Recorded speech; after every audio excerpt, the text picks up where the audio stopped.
Welcome back. I'm Kimberly. She's Fulyana Osborne, and this is Inside Exec. We have a case study for you today, and it's about changing organisations. So the case study is that I am stuck by guilt. I feel it's time for me to leave my current organisation and continue to grow my career elsewhere. I feel guilty leaving because I love this organisation. I love the people and the culture. I have learned and grown so much here. I have and still am treated very well in all aspects, including recognition, reward and remuneration. I felt this way this time last year, but didn't do anything about it whilst I stayed. Yet again, I was given more opportunities and rewards and recognition. I feel guilty for wanting to leave.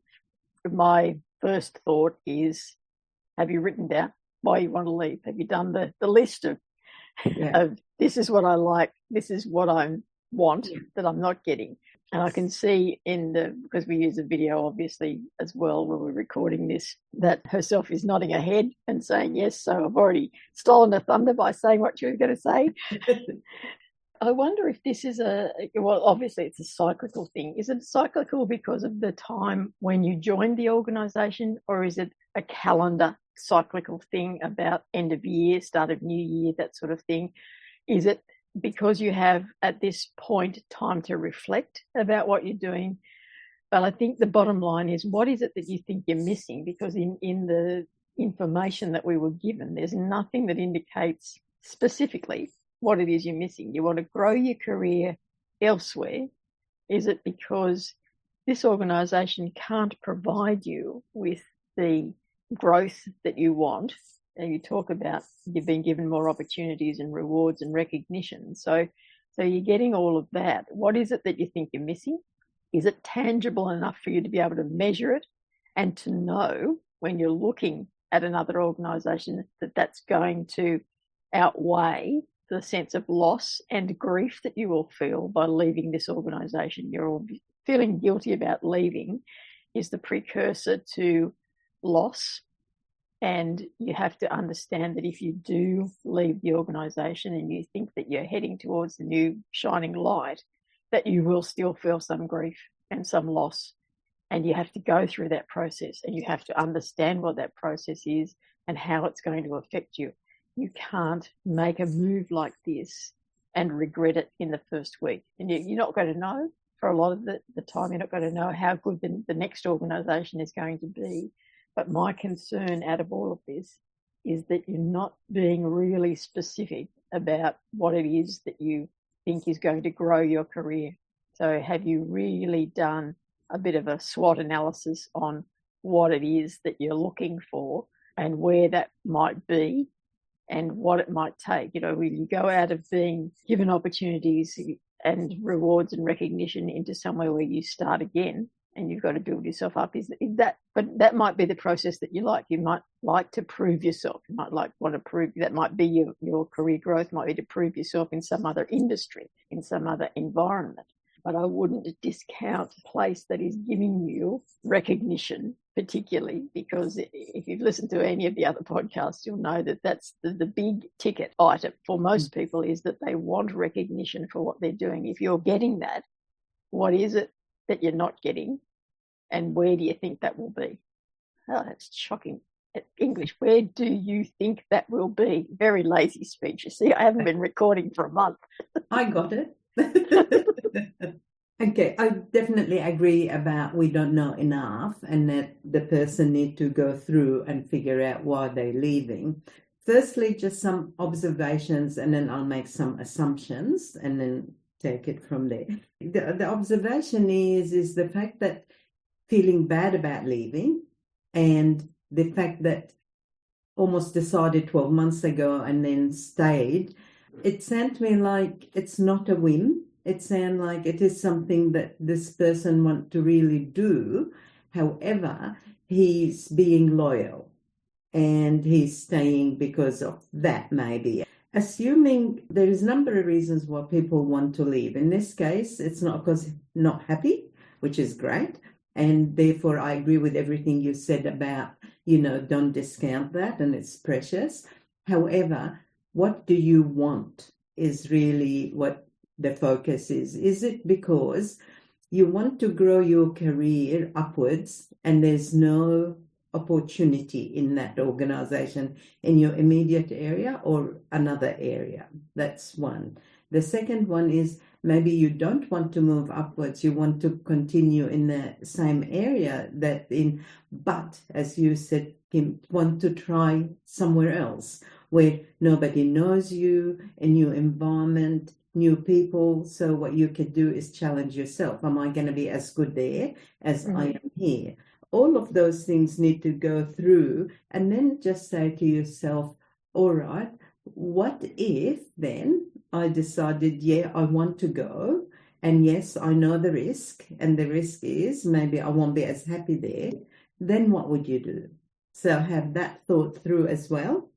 To me, is to say, for example, look, and if these people like you and respect you as much as they are, they will understand. And you just say, look, I'm looking because I want to grow my career and there's no opportunity here, or I want to become a subject matter expert, but I want to try it in another organization or another industry, like you said. However, what I like to do in the meantime, I like to help you if you want about making sure I document everything and make sure that it's easy for someone to take over. So there's no, big gap. And even put tips and helpful hints about if something goes wrong, what do you do and who do I go to and all of that. So go the extra mile, helping the organization, and also then if I can help you with the selection, if you like, with the recruitment. Doing all of that and have a conversation. I certainly, if I was a member of that organization in a management position, I will be supportive, sad, and I will miss the person, but I'll be very supportive for their own good. But I will always say, feel welcome to come back anytime when we have the right vacancy for you. Right? Yeah. So that way you're opening that door as well, not because if it doesn't work out, I can come home, not that attitude, but more about, you're feeling that, it's for the long term as well. And that when you're going in a new organization, there's going to be settling in periods. It's got to happen because you've been here long enough and established yourself and you're respected and recognized and all of that. I think don't keep putting it off because you want to be loyal and you feel guilty, because if you look at how you might feel in another 2 years' time. You might feel like I'm getting stale now, and you don't want that. You want to stay in your peak. I guess that's one of the other things. We don't know how long they've been in this particular role or in this particular organisation.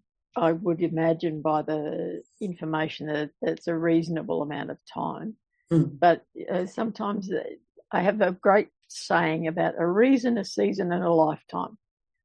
So you joined and you work there for a reason. Maybe the season is done, and so you need to go somewhere else. Otherwise it's going to be a lifetime. You're not ever going to move if you don't move now. If not now, when? And maybe that's another thing that you look at is that, okay, I'll do this review now. I'll stay. Say the decision is I'll stay, but put an end date on it. Don't be like you were last year and let's just leave it open-ended. Oh, well, I'll just stay. I will stay for 6 months, or I will stay for 3 months, and I will have another look at it then, and keep it top of mind, because it does appear to be cyclical. It does appear to happen this time every year, whatever that time was. And so you've got to break that cycle to start with to actually jumpstart your thinking into what it is that you want and where you want to go. A couple of things that occurred to me then when you were talking was about, which you mentioned anyway, if you leave, it's not closing the door. It's never closing the door, so long as, and this is my other big point, is that your attitude when you're leaving leaves the organisation feeling like they would want you back at any stage.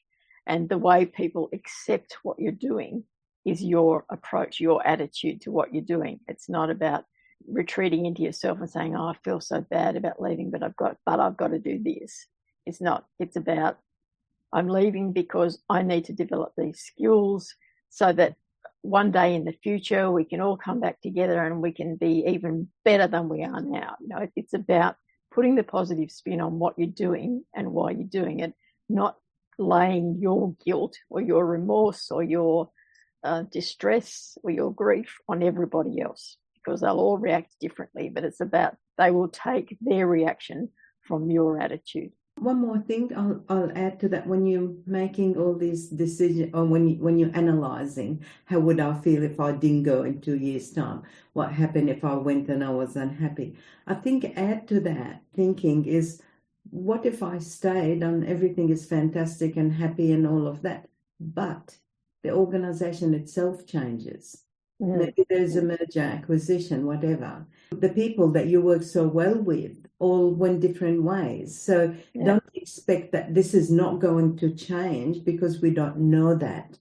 At the moment, it looked like it's going to stay, but don't know. So take that into account. What if I stayed and everything stayed the same? How would I feel? What if I stayed and everything changed? Would I think, oh, wished I, or I'm glad I? Whatever, just take it all into consideration so you can make that decision knowing what next. Because really, you're in the perfect position to make the decision now. There's no pressure on you to make a decision externally in terms of the organisation changing, or the economic environment changing, or any of the other external things. So the threats out of the SWOT analysis, the things that you can't do anything about, they're probably as important as the opportunities are in this instance. Most definitely have that as part of your decision making, and make the decision now while you can without pressure. All right, I think we've probably covered that as much as we can in terms of the information we've got. We hope those ideas help you in your decision-making process. You know that we're all about process, so I'm sure you didn't expect anything less from us in this instance. So we'll leave it there for today. I'm Kim Bailey, she's Fulyana Osborne, and this is Inside Exec.